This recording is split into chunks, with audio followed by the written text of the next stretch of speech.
Welcome to Recovery Corner, where the many pathways of recovery intersect. This is a space where you will hear personal stories of triumph in recovery, gain insights into various recovery-oriented systems, and learn how leaders across the country are building recovery-ready communities. The Recovery Corner podcast does not provide clinical advice. Hello and welcome back to the Recovery Corner, everybody. I am Meg, and this week we've got Liz and Laura on to talk about alcohol use among youth, how we can prevent it, what causes it, all of that good stuff. So let's just get into it. Like I said, I'm Meg. I work for young people in recovery with their marketing team, and I'm a young person in recovery myself. I'm 24 now, and I've been sober for about 2.5 years. So I'm very excited to talk about this particular topic because it really hits close to home for me. Liz, would you like to go ahead and introduce yourself now? Sure. And if you don't mind, I'll give a little background on, my work in the field and why, you might like to have me on. So thank you so much for inviting me. So I'm Liz Cairns. I am the executive director of the Peter G. Dodge Foundation. I'll probably refer to it as PGDF a few times. And we were established in 2014 as the only nonprofit foundation in the United States focused on alcohol addiction. I got into the field because I've had friends and close family members who have struggled with alcohol use disorder specifically, some who passed away from it, unfortunately, some who have found recovery, and some who are still kind of in the thick of it. So in 2014, when we started, the foundation's named for Peter Dodge, who's a family connection of mine, and we've been close friends since we were little kids. So he's, at the time was a young entrepreneur who was relatively new to recovery and wanted to start a foundation that would help others have like an easier path than he had had. He had tried all different kinds of things to get sober and struggled and finally found something that worked for him and just wanted to kind of smooth that path for other people. So he and I started PGDF together, and the framework that we were working with was options, awareness, and access. So expanding treatment options, advancing public awareness, and facilitating access to treatment and resources for alcohol use disorder. So now it's been 10 years. We have an online treatment guide that's specifically focused on AUD. We felt like there needed to be a comprehensive resource. And we've put over $2.3 million into our grant program, which supports leaders in the addiction field. So we've seen a variety of projects come to fruition out of that, from research studies to treatment scholarships to screening tools, physician education programs. And I'm really proud of that work. And we also learned from it that the best outcomes came when we formed partnerships with grantees rather than just writing them a check, and collaborated in a meaningful way. So out of that came we've been in a 4-year partnership with Partnership to End Addiction since 2019 to build a program focused on relationships with national and community-based nonprofits, trying to encourage collaboration and getting people working together across the field. And this was like a really innovative grant for us because instead of just providing funding, it actually embedded me as the head of partnerships on their staff.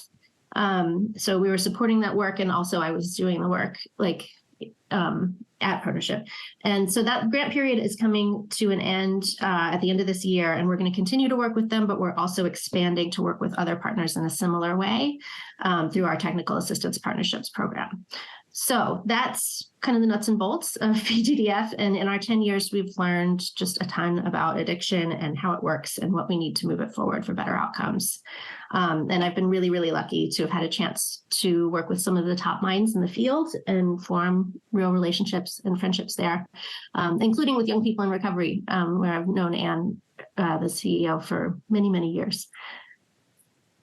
Great. Thanks for introducing yourself. You guys do great work at Partnership to End Addiction and all of your foundations. It's really great to have you on and to have your expertise.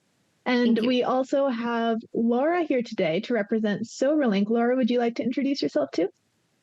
Sure. Hi, everyone. My name is Laura Crossett. I work for Soberlink, which is a remote alcohol monitoring system. Basically, it's a actual breathalyzer that takes your photo every time you submit a test. Those results are sent in real time to your recovery circle, whether that is clinicians, counselors, it can be family members, it can be all of the above.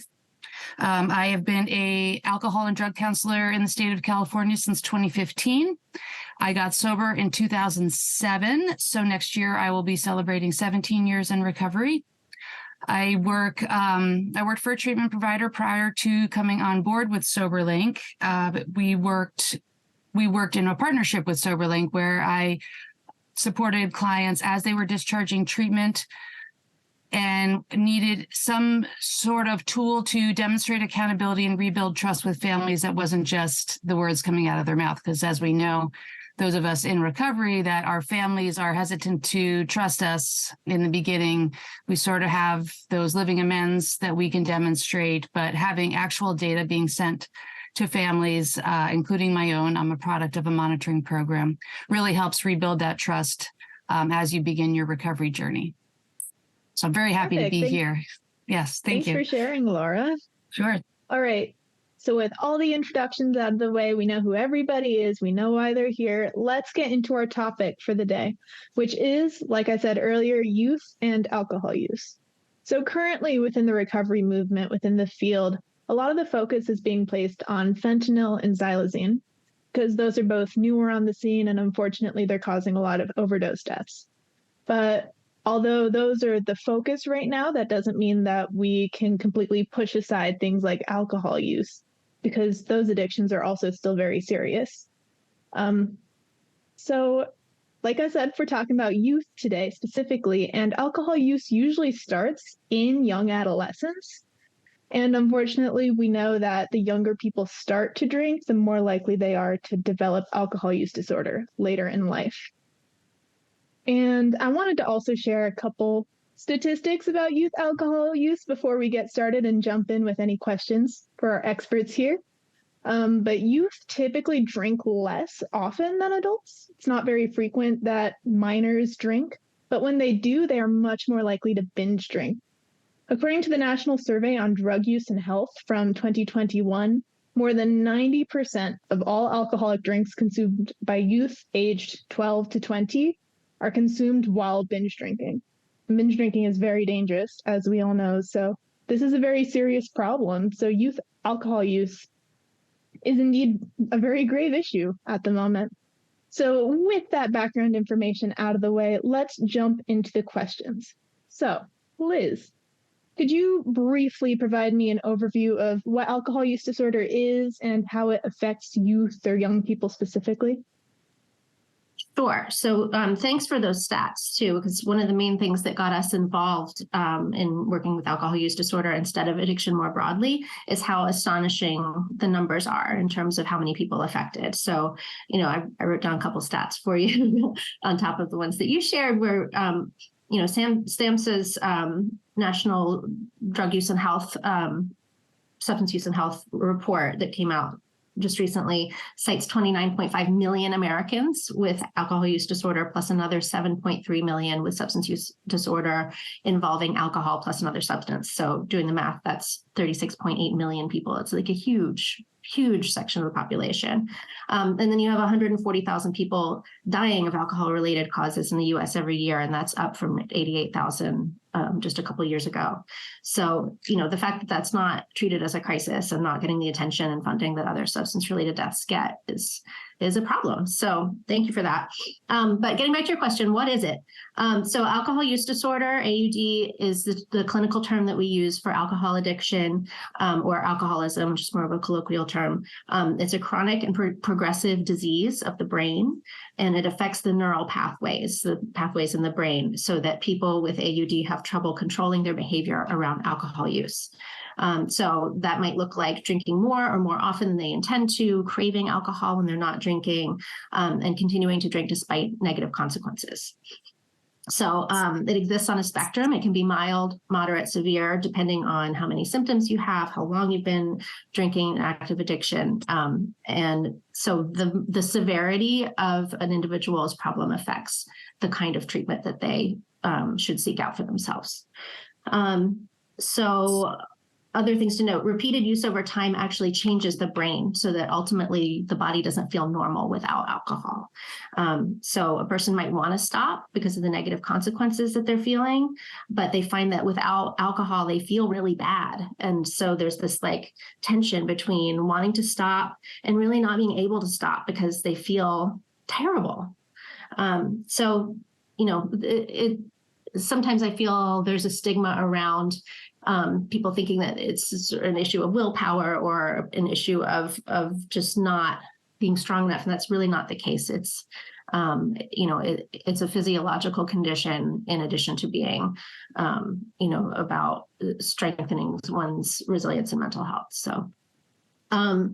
So anyway, so at that point, that's when clinical treatment comes into play, where a person would need to detoxify under the care of a doctor to kind of, you know, get off of the physical dependence and then begin to work on the behavioral strategies that can help, you know, heal and have enough time to establish new habits. So young people have one thing that's really going for them and one thing that makes them really vulnerable. In the plus column, if you're young, we can assume that you're pretty early in your drinking career, and that, you know, the earlier we can intervene, the more likely you are to recover and lead a healthy life. You know, it's the idea of letting someone hit rock bottom and not intervening until they really get to the lowest place in their life is, to my mind, misguided, because science shows us that the earlier we intervene, the earlier someone gets help, the better off they're going to be, the better the outcomes are. In the vulnerable column, this is the main thing about young people and substances of any kind. Your brain is still developing and really vulnerable until you're about 25 or so. So heavy drinking at that phase of life can have lasting consequences in the way that your brain and your habits and all the things that come with that really important transitional maturation phase can have lasting consequences. So that's AUD. Thanks. A lot of great information there, but I'm especially glad that you brought up the fact that it's not just a problem with willpower. I hear people say it all the time that addiction is a disease of the will, but of course, there are also neurological things that are happening. So I'm glad that you brought in that physiological piece. So thank you for that.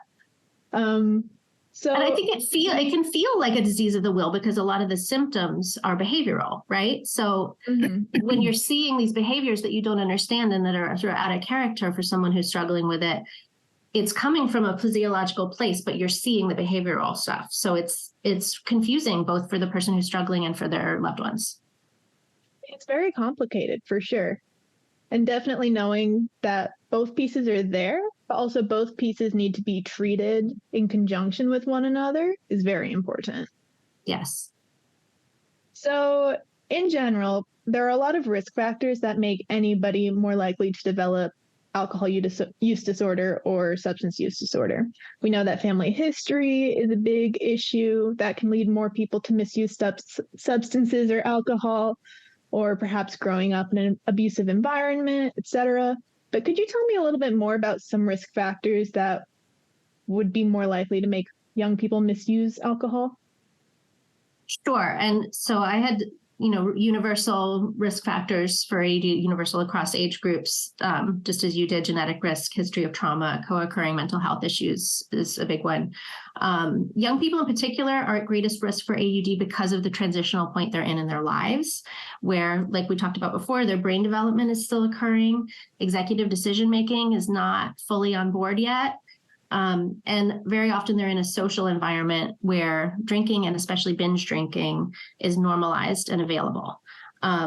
Experimentation and boundary pushing is normal at that age, but when you involve substances, it starts to get really risky.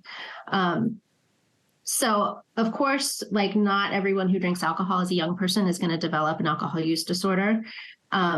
But if you have these risk factors in place, if you have someone in your family who struggled, if you have a history of trauma, if you have, anxiety, depression, any other mental health issue, you just want to keep an eye on how alcohol use is affecting your life. And if you start to see negative consequences developing, just be aware that you're at risk. Be aware that you need to take some steps to control it, and ask for help if you feel that your control over it is beginning to slip.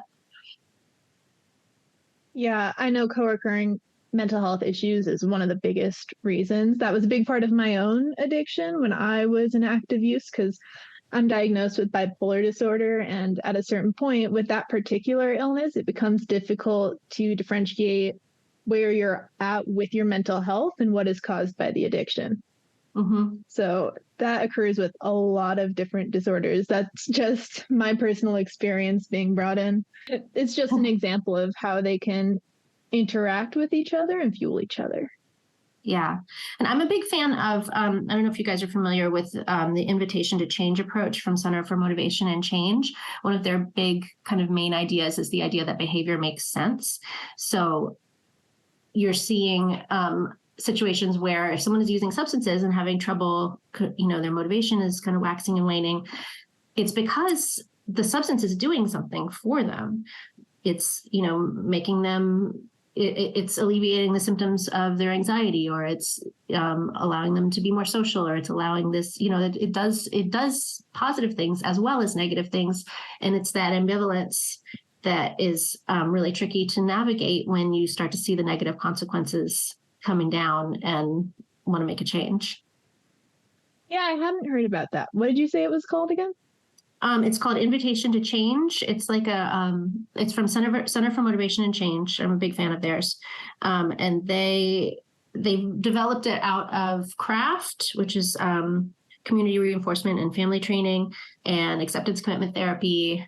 And I forget, there's like one or two others, but I'll give you the link to their site so you can check it out. But I'm a fan of their approach. Awesome. All right. Thank you for your answer to that one. Next, can we dive into the specific dangers of alcohol misuse, especially among young people? You already mentioned previously that the brain is still developing. It develops until you're 25. So even if you're drinking while it's legal, 21 here in the States, your brain's still developing and you're still more vulnerable. But in addition to that, what else can you say about the dangers of alcohol use? So I think about it in terms of short-term effects and long-term effects. Short-term effects are really related to binge drinking more than kind of chronic use over time. But, you have, these are probably the most dramatic risks for young people. These are the things that can kill you. So things like accidents, both vehicular and otherwise, falling off a building, crashing your car. It can cause injury or death. Violence is another one in an alcohol-fueled environment. Homicide, suicide, intimate partner violence, and sexual assault are all that they all can happen. And they're all, you're at risk for those things if you're binge drinking. Alcohol poisoning can land you in the hospital or be fatal. And risky sexual behavior as well, greater risk of sexually transmitted infections, other sexual consequences. So those are like the short-term things that are probably like the most dramatic, repercussions that can happen from young people binge drinking.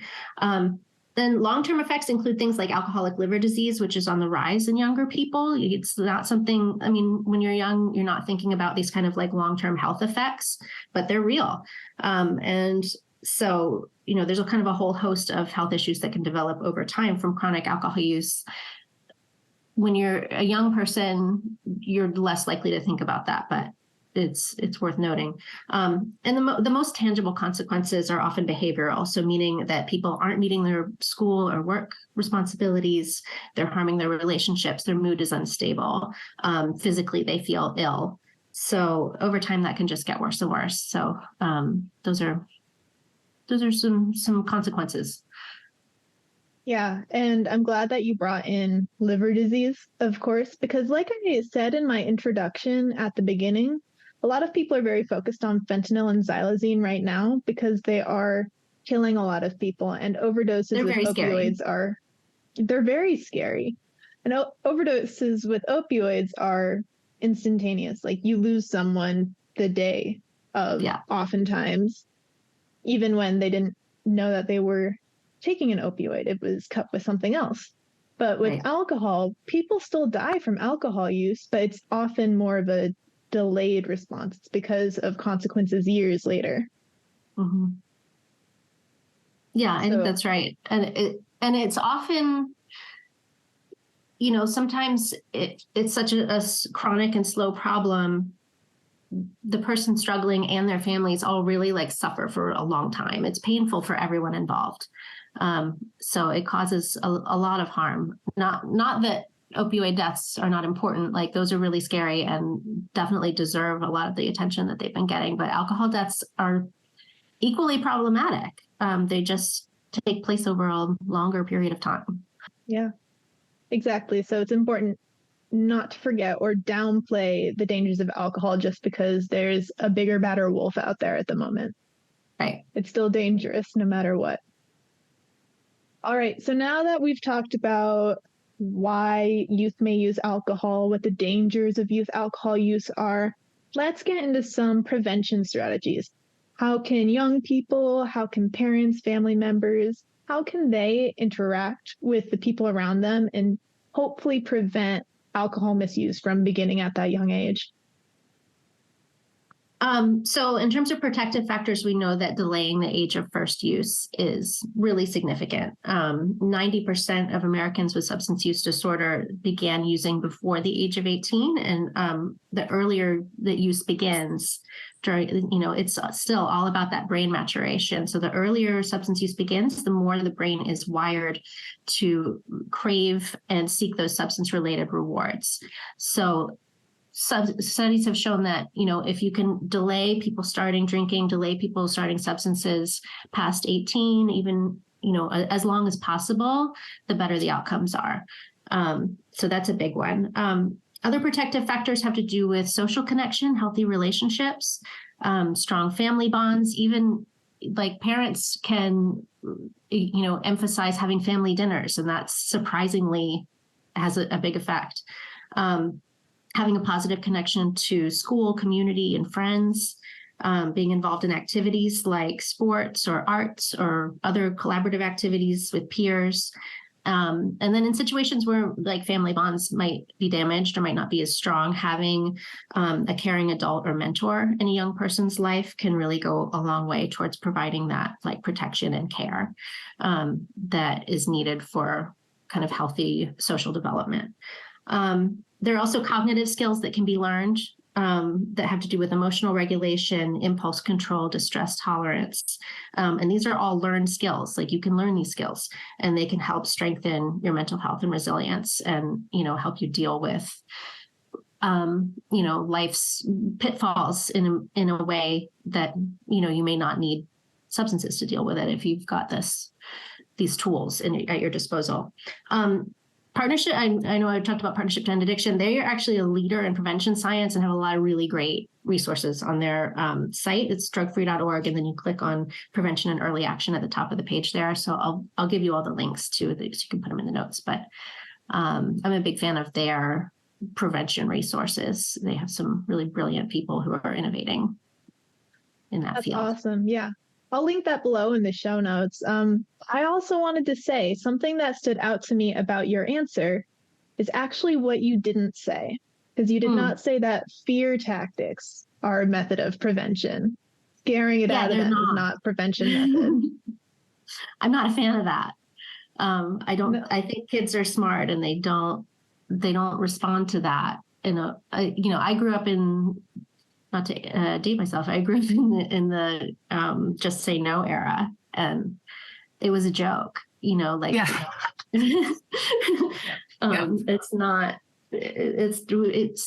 not effective, and we know that now. So I'm excited to see a more holistic view of both prevention and treatment coming into the forefront. Now that we've talked about all of that, after a young person has already begun drinking, there was no prevention in place or no effective prevention in place. What can next steps be once they have decided that they want to stop and start to recover? Liz, do you want to start us off with that? Sure. So every person's path is going to look a little bit different depending on their circumstances, the severity of their problem, how motivated they are to change, what kind of family support they have, their financial and health insurance situation. There's a lot of factors, access to care where they live. There's a lot. So the main thing to note is, in my opinion, that going to treatment is not necessarily going to fix the problem. You're going to need time to let your brain heal, learn new habits. I'm a big fan of a holistic view of recovery where you're using a whole toolkit of strategies, including medication, therapy, exercise, nutrition, social support, actively seeking pleasurable experiences and meaningful experiences that are not tied to substances. That all goes a long way towards helping a person heal and get kind of onto a healthier path. And Laura can testify to, the power of having external pressure and motivation to continue along your path, whatever it may be. From a practical standpoint, because the question is really a practical one, not just a philosophical one,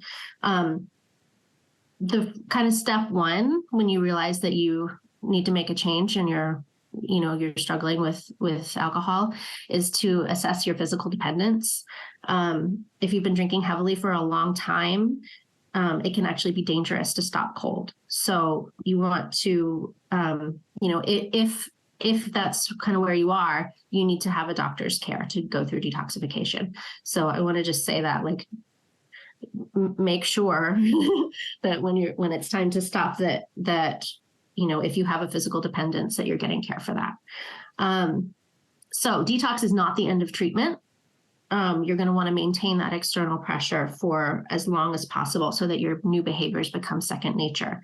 And there are a lot of different options of kind of varying intensity, from inpatient treatment, mutual help groups, intensive outpatient treatment, sober living. These are all kind of early recovery tools to get you started. And then as you go along on your path, you're going to want to kind of change the intensity of what you're doing as you gain more and more resilience and strength. There are medications like naltrexone, which are really underutilized to help manage cravings. And then there are also recovery coaches, peer support specialists. There's a lot of help. And it can be tricky to find it because there are also there's kind of this business component to the treatment industry that can be a little nefarious.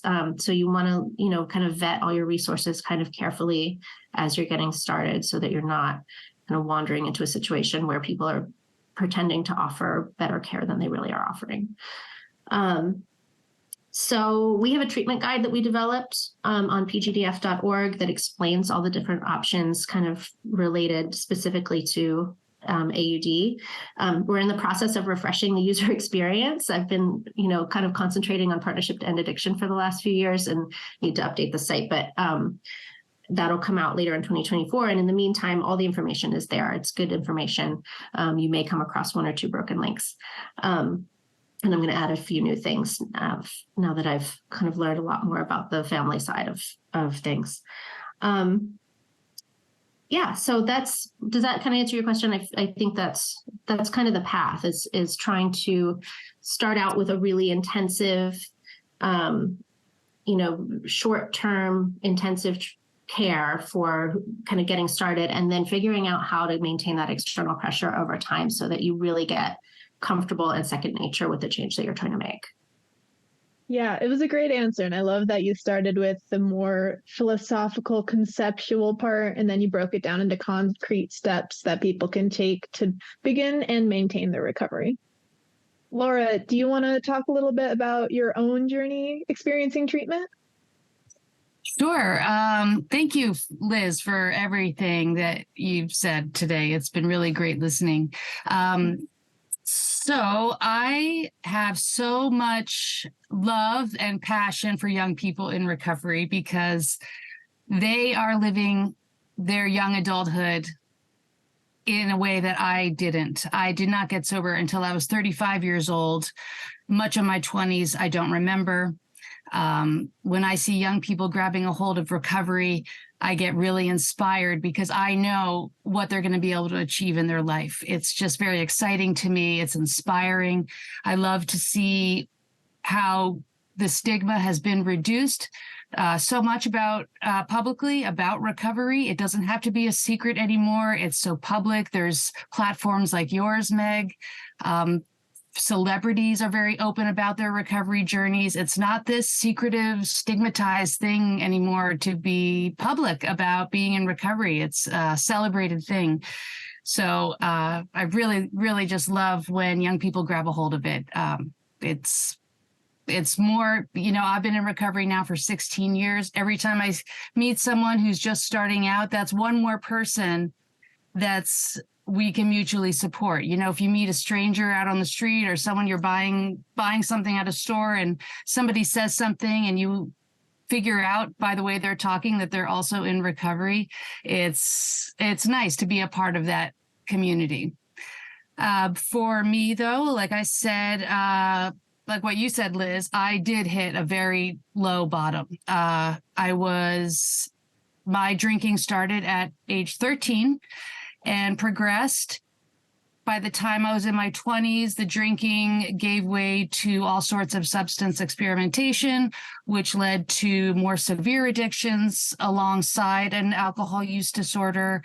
I used to be very lighthearted about the way I would, hair of the dog expression. I feel jittery and shaky and headachy the next day. What's the one thing I know that's going to solve that is a drink, so the first drink of the day comes earlier in order to feel just normal functioning.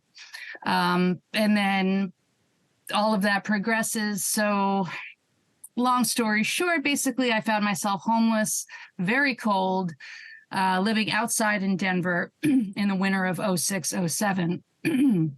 Unfortunately, but fortunately, because I'm here today, I got severely injured, ended up in the hospital. And that is when the idea of going to treatment was recommended to me by a social worker. My family had long since stopped talking to me because I had rejected their pleas to get help. I thought that the life I was living was my choice. I had a right to, live the way I was living. Why should my choices affect you? I had no idea the pain I was causing the people that loved me. I had no idea. I thought, this is my life. I should be able to live it the way I want. But these are people that love me. These are family members and friends that are losing sleep. They're experiencing stress. They're worried every time the phone rings, all of these things just because of one individual's, what I called lifestyle. Now, it wasn't a lifestyle. It was a very serious addiction to multiple substances, including alcohol. I was somehow made the decision when I was in the hospital to accept treatment. I'm so glad that I did that. My path was that I did 90 days inpatient in an all-women's facility here in Southern California. After that, I went directly to a sober living with an outpatient program for another 90 days. And then at that point, my family needed assurances. So I enrolled in a monitoring program where I called a number. This was back in 07. Before Soberlink has been around since 2011. But I called a phone number every day to they announced a color. If they called my color, I had to go and provide a urine sample.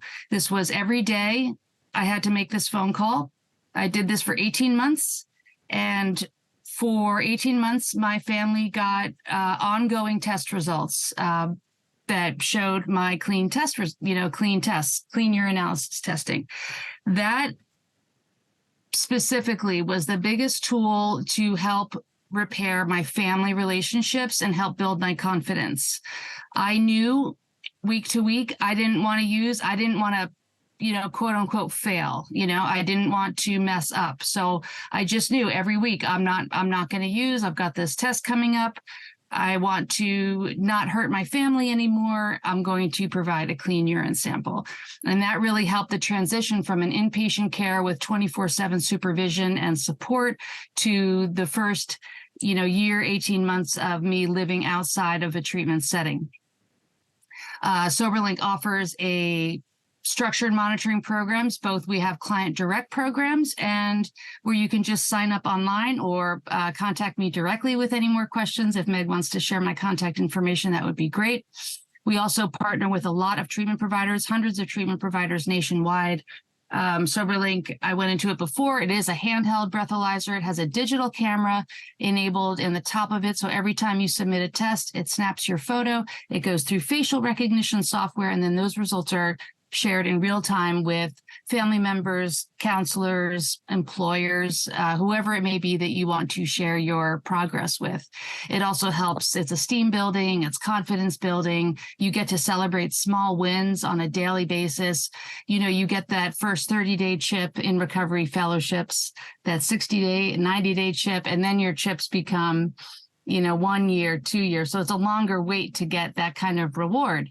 Soberlink gives you multiple touch points per day where you are assured and confirm that you are staying sober, and the people that care deeply about you and your well-being are also receiving those results. So it's a really fantastic tool for helping your family and your loved ones heal right along with you, because as we know in early recovery, once the fog has cleared in our own minds, we start to see the emotional toll it has taken on those that care about us so much. The other thing I wanted to add in early recovery, what really helped me was beyond the clinical support was the peer support, finding at least one friend, one person that you can share your deepest, darkest stuff with, the things that you think no one else has gone through or no one else is feeling. If you can share that openly and safely with someone that you trust that's also on a recovery journey, that to me was huge, especially sitting in recovery meetings and then hearing someone else share something that I thought I was going to go to the grave and never admit. And then someone else is sharing the exact same emotional trauma or physical trauma or whatever you think that you're carrying that may drive you to drink again. Someone else out there has gone through that and they will understand. So knowing that if you can have at least one person out there that you can totally be open with, that's going to really help you in a time of personal crisis where you think that picking up a drink might be the only solution. Wow, thank you for sharing your story and talking about Soberlink a little bit. It's a great tool for helping in those early days of recovery, especially. My final question is about other resources that you would like to point people to help if they are experiencing alcohol use disorder and want to seek recovery. Sure. So in addition to the treatment guide that I mentioned that we've developed, I want to shout out Partnership to End Addiction's Free Family Services. They're focused on helping the helpers. So, a lot of times someone who's struggling in recovery has a family member or concerned significant other who's really kind of like navigating the system. And it's stressful for them as well. So they have a helpline. They have, you can connect with specialists by phone, text, or online groups to get personalized help for your situation. And they'll help you make a treatment plan. And they're not connected to any treatment providers, totally free, funded by charitable donations. So it's a really great tool for like parents and significant others who are trying to figure out how to navigate this thing. As far as finding treatment, I think SAMHSA's Treatment Finder is probably one of the best tools we have. I also like the Safe Locator from Safe Project, which uses SAMHSA's data and then adds on a family services and recovery housing locator. And Shatterproof's Atlas system looks really promising to me. I'm not as familiar with that, but I know that they are rolling it out in a number of different states, and it looks like they've done a great job with it. So I'll give you those links, Meg, so that you can share them in the notes here. I want to say a little something about Alcoholics Anonymous, because that's a resource that has helped, obviously, a great many people. It's free and it's everywhere. I personally have known people who have struggled with AA and maybe not found it to be the right situation for them. I like to think of it as part of a larger picture. Mm-hmm. It's not a cure-all. It's not going to be the only thing that you do to stay sober. But that and other mutual help groups like Smart Recovery, Dharma Recovery, whatever group suits you, provides that social support and ongoing relationship. And like what Laura was talking about, that close friend that you can bare your soul to. So if I think that the trick with AA and other mutual support meetings is finding a meeting that feels comfortable to you, trying different ones. Sometimes the vibe isn't right for you, and just try a different one. And this isn't meant to be like an endorsement of AA particularly. It's just that it is literally everywhere. And when you have, you're in a situation where you need help and you can't, you are trying and can't access it in other ways, it's always there. So, I'm a big fan of that social support and seeing it as part of a larger picture of, multiple things you can do to maintain your recovery, using all the tools in the toolkit. So those are the resources I would point to. I don't know if you have others, Laura. But yeah. Yeah, I agree, Liz. There is a spectrum of opinions about AA. That's why I like to just say recovery support groups, recovery fellowships. Yeah. I personally, my early recovery, I grew up, say, in AA and NA. I love the principles that I was taught, keeping my side of the street clean. All those expressions, are really, really helpful, even to this day, even to my normie friends that I've shared some of those expressions. They're really valuable tools that you can learn there. Yes, there are politics and opinions in some meetings. It just won't be the right fit. I'm in Orange County, California. There are thousands of meetings, definitely hundreds of meetings, probably thousands. But yeah, I say the same thing to people. We'll go meeting shopping, try going to a different city, and, you see online in the directories for any of these recovery fellowships. Just go check out a new one in a new city, or even the online groups. You can go to meetings of different recovery fellowships in another country. You can go to a meeting in England today if you wanted. You can go to a meeting in Australia if you wanted today. It's amazing how far-reaching these support groups are. And as well, social media accounts that are really, there's actual good parts of social media that support recovery, and you can find really supportive communities on there too. Yeah, I like, again, that holistic view of recovery where, there's physiological, there's social, there's behavioral, and there's spiritual aspects to it. And you need to address all of those things, not just any one and not the others. So yeah, the recovery capital. Yeah. Exactly. I'm a huge fan of recovery capital. Yeah. Thank you both for sharing those resources. Everything mentioned that has a specific link will be linked in the show notes. YPR also has a discount code with Soberlink. Information about that will also be in the show notes. So thank you both for coming on the show today, sharing your stories, sharing your expertise. I really appreciate the wonderful conversation that we've had today, and I think somebody will benefit from it. So thank you. Thank you, Meg. Thank you so much, Meg. All right. Goodbye, listeners. Thank you for listening to Recovery Corner. Bye.